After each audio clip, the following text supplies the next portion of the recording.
Oh, crucial to lore scholars as well, which you wouldn't expect. Actually out-of-game stuff.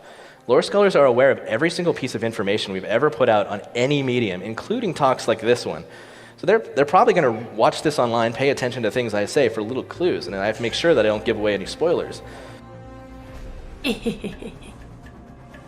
One of the questions on many exiles' minds since the announcement of Path of Exile 2 has been, will we see Grigor return? When we return to Sarn in Act 8, Clarissa, Hargan, and Marimoa all acknowledge that he has left on a journey to find himself, with Hargan speculating he has returned to Ezomyr, where he is from. And Ezomyr is where Act 1 of PoE 2 takes place. Could that mean we will see Grigor again? Grigor tells us in Act 3 that only the Isles of Scoth were spared. Once a backwater of my proud civilization, now all that remains of the Ezomytes. The Isles of Scoth are seen here, a small island compared to the large mass of Ezomyr surrounding it. However, Scoth is still large enough to have multiple towns on it. Grigor never specifies where he is from, but we can guess he is from somewhere on Scoth, and this is very likely where we will end up in PoE 2. I watched as much PoE 2 footage as I could find from ExileCon 2019. I tried to gather if there was any connection between the NPCs in Clearfell, namely Renly, Una, and Finn, and Grigor, or the Hooded One, or Lachlan, the man looking for his family in the graveyard. But there was one major problem.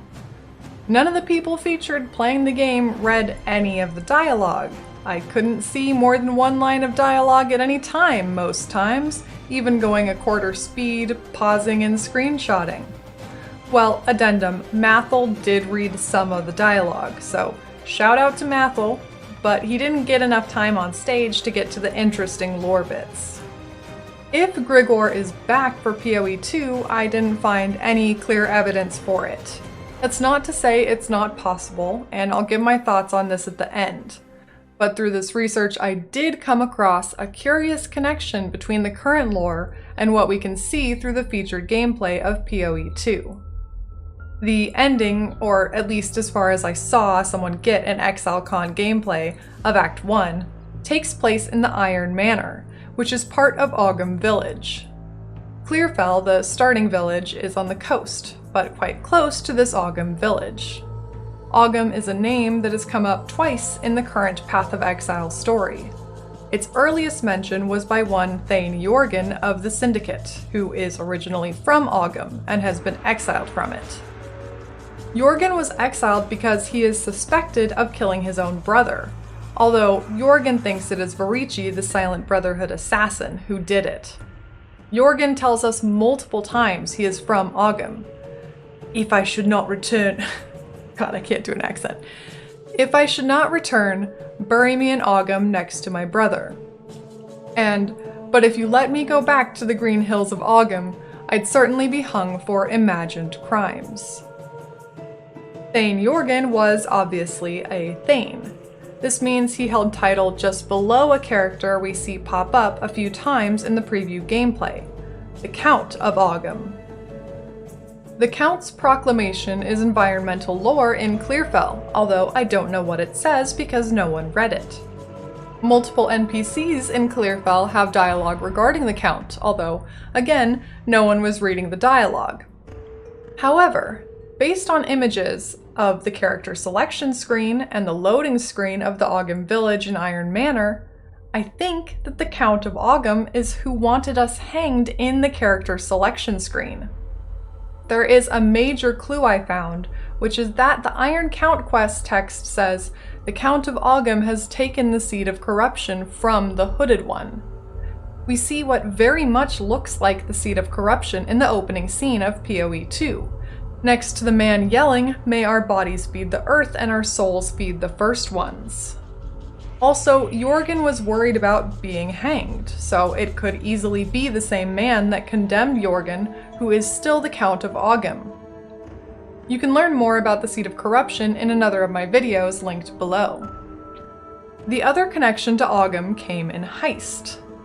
A man named Count Gianor, who we have not met, is looking for 3 heist contract items: the crest of Ezomyr, the urn of the original ashes, and the Ogham candelabra. Obviously, the Ogham candelabra is the most eyebrow-raising, as it's probably from the Iron Manor of Ogham itself.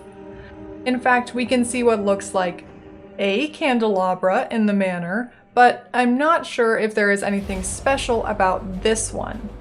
The flavor text doesn't indicate it has any power or significance, just that it was something looted by Eternals who were invading Ezomyr long ago. The urn of the original ashes is an urn that purportedly contains the ashes of the original leaders of the Ezomites, who were burned in the great fire that is discussed in the first one's lore. I'll link below the timestamp in my Ezomites video discussing this great fire, but the Feastbind belt summarizes it well. The original Ezomites did not honor the first ones for their gifts, and so the first ones set the sky on fire. Finally, the crest of Ezomyr, Gianor claims is a symbol of his birthright to his fiefdom. The crest has an image of a wolf on it, so I don't think Count Gianor is going to be making claim over Ogham. Jorgen's helmet is a bear, and he sometimes yells, "The Ursine Maw, it hungers!" So the Ursine, which means bear, might be the symbol of Ogham. I'm not sure, as again, we didn't see much about Ogham itself in the PoE 2 gameplay. Perhaps the Thane of Ogham would have a different animal symbology than the Count of Ogham. But I think the crest of Ezomyr is making a connection between Count Gianor and Rigwald, the Wolven King. Since the Ogham candelabra flavor text reads to me like, "Those dang Eternals took all of our Ezomyte stuff, so I'm getting this one back too." The crest and the urn seem more personal to Gianor. But Count Gianor? Grigor? Those names sound similar, but nothing else is similar. Grigor left for Ezomyr, or at least somewhere away from Sarn. I doubt he would have the time or energy to contract to the Rogue Harbor to find Ezomyte artifacts. I also think Grigor would have mentioned something about his own title or about Rigwald if there was any connection to either. While Grigor likes poetry, as Rigwald apparently did, that seems to be a common trait among Ezomites, just part of their culture, and not something that could be conflated to a clue. So from all this, will Grigor return in PoE 2? Sadly, there is no evidence this is the case. From what I've seen, my best guess would be he is not in the bit shown in the demo gameplay from ExileCon. Perhaps he's farther inland in Ezomyr if he's there at all. I doubt that GGG would want to spoil people at ExileCon with something as exciting as Grigor's return so prematurely. Before deep diving into the gameplay featured at ExileCon, I suspected maybe Grigor would be related to the Hooded One. But the Hooded One calls us mortal, and also based on quest text, he wants us to retrieve the seed of corruption that the Count of Ogham took from him. We even see the Hooded One in the second trailer for PoE 2, on the Maraketh caravan hunting down the Faradun.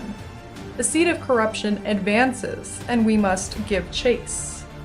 Whoever the Hooded One is, he is likely a main figure in PoE 2, like Sin is for current PoE. So I doubt he is Grigor, but it will be interesting to see what the Hooded One is after, if it is anything beyond stopping the seed of corruption from spreading. If Grigor is present in PoE 2, he isn't seen until somewhere after the Iron Manor of the Ogham village. Grigor was mutilated by piety while in Sarn, and PoE 2 takes place 20 years after those events. He seems ashamed of his twisted visage, and tired of exiles and thaumaturgy messing with people's lives. He could be someone we hear reference to, but never interact with directly. Maybe he will be in a different part of Ezomyr that we venture to, or not. He could very well be dead, given his state last time we saw him. So the question of Grigor's return still remains. But I have a new question from this. Will we see Thane Jorgen in PoE 2?